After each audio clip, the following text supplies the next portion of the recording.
Welcome to Matters Financial and Geopolitical from a Frontier. Thank you for stopping by. I'm always grateful.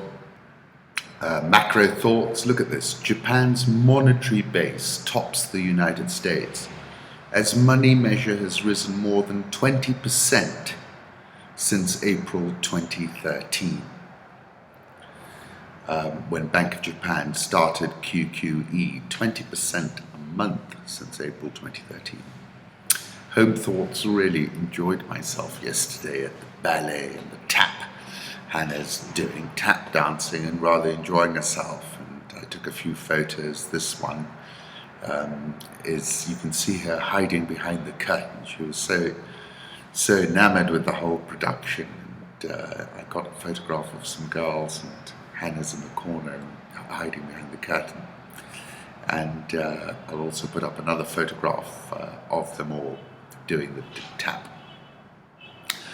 No human race is superior, no religious faith is inferior, all collective judgments are wrong, only racists make them. That's Elie Wiesel. Think higher, feel deeper. And then I like this one. There are victories of the soul and the spirit. Sometimes, even if you lose, you win. That's a fact. Chicago sunset. This is a tweet from Ralph Lipford, who's in Chicago. We follow each other on Twitter, and he put up a rather lovely photograph. I know Chicago well because my brother's there. And Ralph and my brother are known to each other. I like this photograph by Robert Frank, London 1952. And then I couldn't resist this. Local man trending as hashtag Mr. Steal Your Grandma. And rather interesting looking fellow. Political reflections. Hillary Clinton and Bill Clinton both express regret over former president's meeting with Loretta Lynch. Impetuous Bill Clinton and a bad move in my way of thinking. However, I don't think this is going to stick, and I think Hillary is on her way to the presidency. BREXIT, political and financial shockwaves, was my piece, which follows on from last Monday's piece as well. The vote to leave the European Union, BREXIT, produced a political and financial shockwave. British Prime Minister David Cameron, who was expected on a state visit here in Nairobi, tendered his resignation. Boris Johnson, who many felt was using the Brexit blade to stab his way to number 10, and who preferred to spend his Saturday playing cricket on the Althorpe estate of Earl Spencer rather than take charge, essentially spontaneously combusted in front of not only his countryfolk but the whole world. There will be surely more political twists and turns, but the point is that the United Kingdom is a robust democracy, and political volatility, which has flown off the charts, will ebb. The Blairites used the Brexit confusion to attack the leader of the Labour Party, who is also the opposition leader, Jeremy Corbyn, whom they feel is a clear and present danger, as he is allegedly prepared to call for an investigation into former Prime Minister Tony Blair for alleged war crimes during the Iraq War, according to reports. What is also now apparent is that while the ticket said this was a vote to stay in or leave the EU, votes were not cast on the issue at hand. The Remainers were always fighting a 40-year-old tide where politicians had coached the electorate that the European Union was an evil and intrusive construct. Independence Party leader Nigel Farage's poster of hordes of black and brown immigrants tipped the balance, I'm sure. In the 1984 primaries in the United States, former Vice President Walter Mondale asked American diplomat and politician Gary Hart, "Where's the beef?" And one cannot help feeling this merry band of Brexiteers had gotten themselves stuck in a time warp like Nigel Farage, who said at the European Parliament, "You all laughed at me, you're not laughing now." No one is laughing now, but everyone is asking, where's the plan? Where's the beef?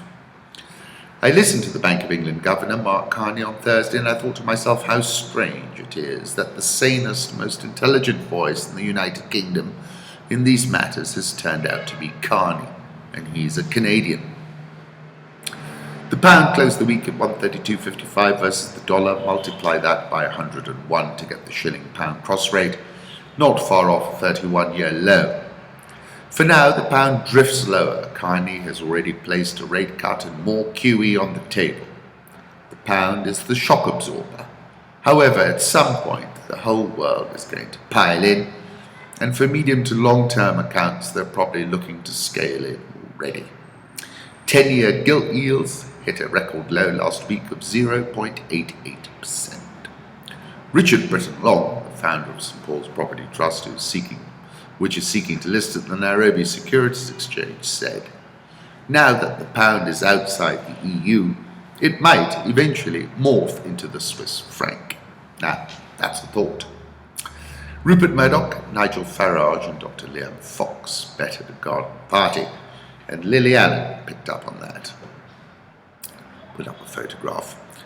According to WikiLeaks, and I give them some credence in this matter, the Corbyn coup is a forced move for Blairites. Chilcotters on July the 6th. MPs who pushed Iraq war face ruin and risk charges if leader talks it up. Let Germany offer young Britain citizenship, Merkel deputy says. They wanted to stay in Europe because they know the world is changing. So it's a good sign that young people in Britain are smarter than their strange political elite. Let us also offer it to young Britons who live in Germany, France or Italy so they can stay EU citizens in the country. Interesting piece in the FD, NATO, a confrontation in their minds. As the NATO summit in Warsaw draws near, emotional tension escalates. Poland is hosting its biggest ever military maneuvers. The US Secretary of Defense's Deputy Assistant, Michael Carpenter, agrees with the assessment of the think tank RAND Corporation that the Russian army could seize the Baltic republics within 60 hours and pledges to increase combat capability. In this article, write, American warships sail into the Black Sea. Turkey's President Recep Tayyip Erdogan's complains to Jens Stoltenberg, NATO Secretary General, that the alliance is almost nowhere to be seen in the region. Russian and NATO military aircraft and ships come within dangerous proximity of each other. Now, with the UK's vote for Brexit, we are very unlikely to see a strengthening of the alliance's role as the only structure able to embrace all the important powers and keep the vital involvement of the US and Europe. For Russia versus the West, additional irritation is looming. All this is reminiscent of the Cold War days. There is no existential contradiction now, and a reproduction of the old matrix looks like a farce, albeit a frightening one. As military capabilities are enhanced, the rifle on the wall may go off one day, as the Russian writer Anton Chekhov warned. NATO leadership understands that the lack of their junior members' faith in the alliance will ruin it, and therefore doubts about its guarantees must be dispelled. Hence the combination of rhetoric, gestures, practical steps in an attempt to cut Russia down to size, while not provoking an overpowering response. In my view, China is the adversary, Russia is a distraction.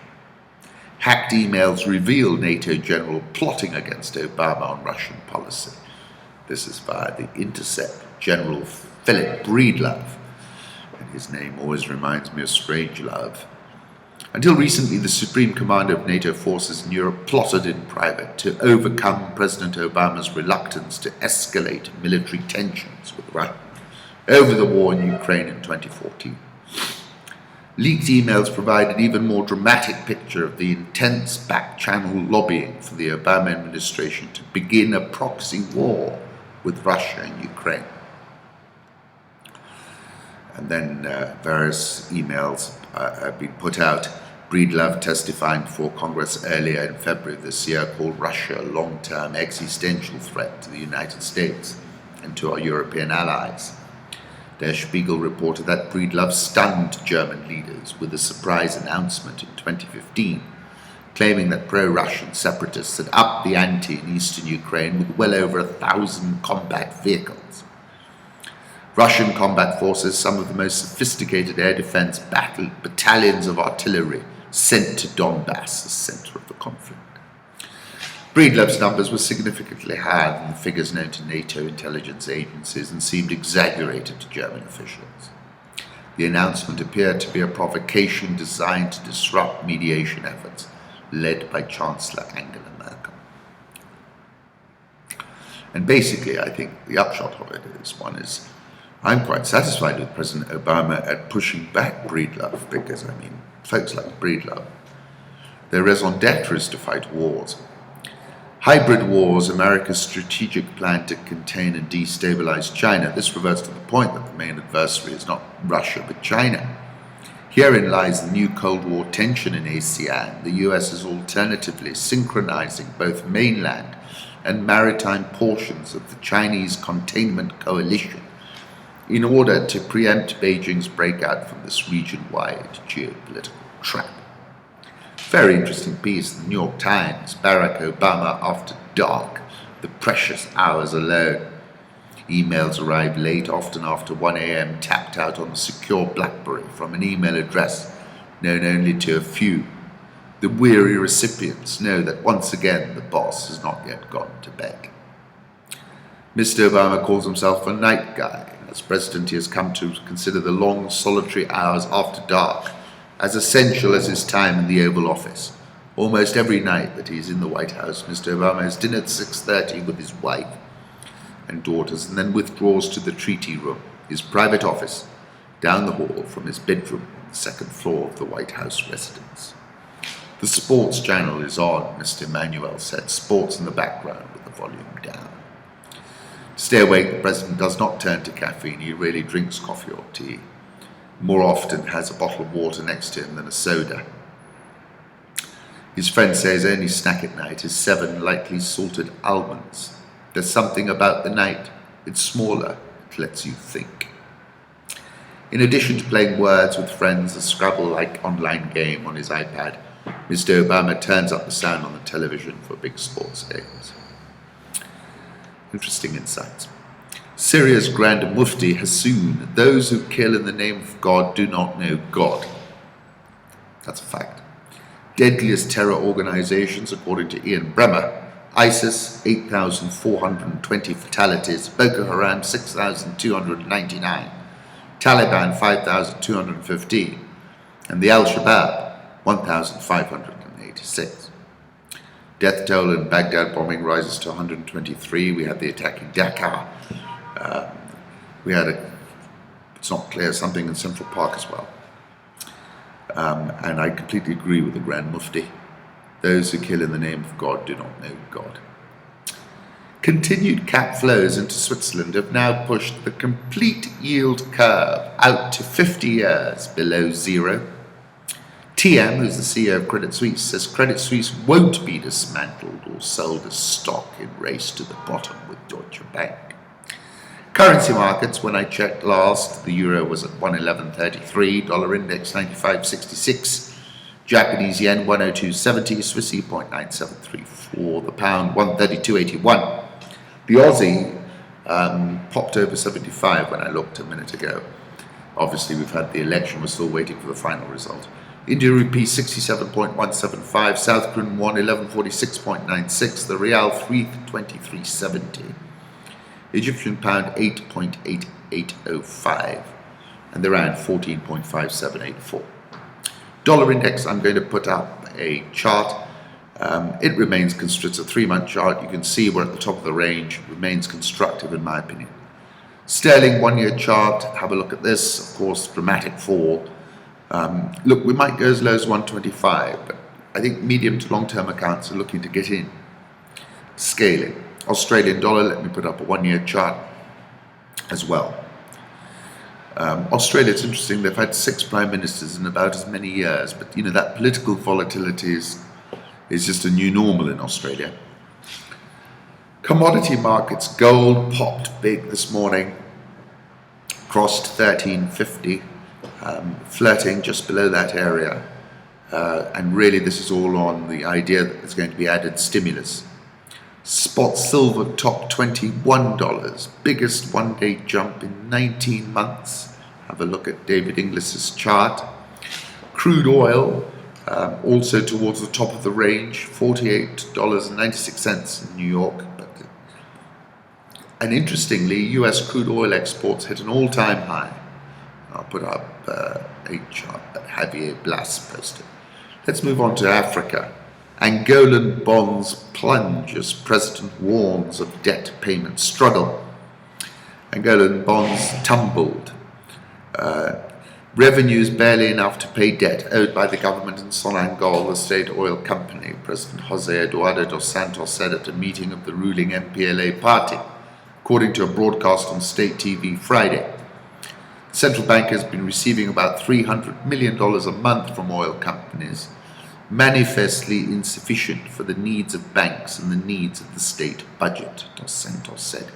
The decline in the price of the debt drove up yields on Angola's $1.5 billion Eurobonds due in November 2025 by 68 basis points to 10.41%.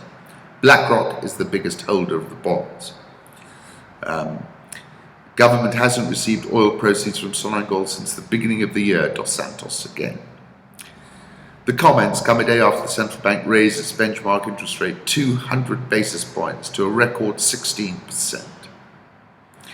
Angola's called off talks about a bailout plan to help steady the economy. This is with the IMF. The decision to abandon an IMF bailout has increased the risk of a messier crisis, John Ashmore. A recession and accompanying debt crisis are now possible. Angola has historically relied on loans from China, but Beijing may be reluctant to throw good money after bad. I'm sure they will. The kwanza has fallen 20% against the current new dollar in 2016, even so its official value of 169.22 is much stronger than the black market rate of about 620. Nation's ratio of debt to GDP will rise to 70% this year. So he's playing a game of chicken with the IMF, but I don't think he can play it because I don't think he's got any room for maneuver. But he's done it before with the IMF, so he's probably doing it again. August 2015, I said the end is nigh for crude oil and oil producers from Caracas to Luanda, from Riyadh to Abuja. Oil-based economies are going to contract. This is 2015. Currencies which have already collapsed are going to be routed, and Greek-style austerity will be the order of the day. The meltdown is coming. The meltdown is certainly upon them in Luanda. January this year, I said there's no Hail Mary pass coming for the commodity producers. The denouement is still ahead. Put up a photograph of President Dos Santos, another photograph of beautiful Burundi, coucher du soleil au bord de notre lac, Tanganyika. And then another photograph from Nyamitwe of Burundi at 54. This was Independence Day celebration. South African all share up 3.28% this year. Dollar rand, when I looked last, at 14.57. Egyptian EGX 30 minus 0.35% this year. Nigerian all share up 2.32% this year. Ghana's stock exchange composite index down 10.4% so far this year. ISS posted this photograph accompanying a story. Where did the peace process in Mozambique go wrong? But have a look at that photograph, because I took a photograph of that statue, which is of Samora Machel, who fought and won the independence for Mozambique. So have a look at the ISS photograph and then at mine. Interesting piece about Mozambique. There's more to peace than silencing the guns. We hadn't understood the war, and now we didn't understand the peace, but everything seemed to be going well after the guns had fallen silent. Israel seeks to raise its profile in Africa with Netanyahu trip. This is the Times of Israel. Furious Baitbridge residents set fire to the Zimbabwe Revenue Authority warehouse over restrictions put on South African goods. A bit of chaos developing down there in Zimbabwe. Kenya investigate killings of lawyer. Kenyan authorities must urgently investigate the killing last week of 3 men, including a human rights lawyer, and ensure that those found responsible are held to account in fair trials. 34 Kenyan and international human rights organizations said today. Human rights activists will today hold demonstrations in Nairobi and other parts of Kenya to protest the heinous killings. The shocking abduction, enforced disappearance and extrajudicial killings of lawyer Willie Kimani, as well as his client and their taxi driver that day, whose bodies were recovered from a river 73 kilometers northeast of Nairobi, should be cause for alarm over the state of human rights and the rule of law in Kenya, especially in the face of reports suggesting that police officers were involved. The bodies of Willie Kimani was employed by the International Justice Mission, a Christian legal aid charity, his client Joseph Mwenda, a motorcycle taxi driver, and Joseph Mururi, a taxi driver, were recovered on June 30th, 2016 from Old Donyo Sabuk River in Machakos County, a week after the three went missing, in circumstances suggesting they were victims of enforced disappearance. Initial reports immediately suggested that AP, administration police officers, one of whom Mwenda was defending himself against in court that day, may have abducted them. Not a good situation, and I really think it needs some leadership from the top. East Africa's biggest broadcaster nation media group to close radio and TV stations. We are reorganizing ourselves with the objective of transforming the group into a modern 21st century digital content company, embracing a digital mobile-first business model, the statement read. Lots of job losses.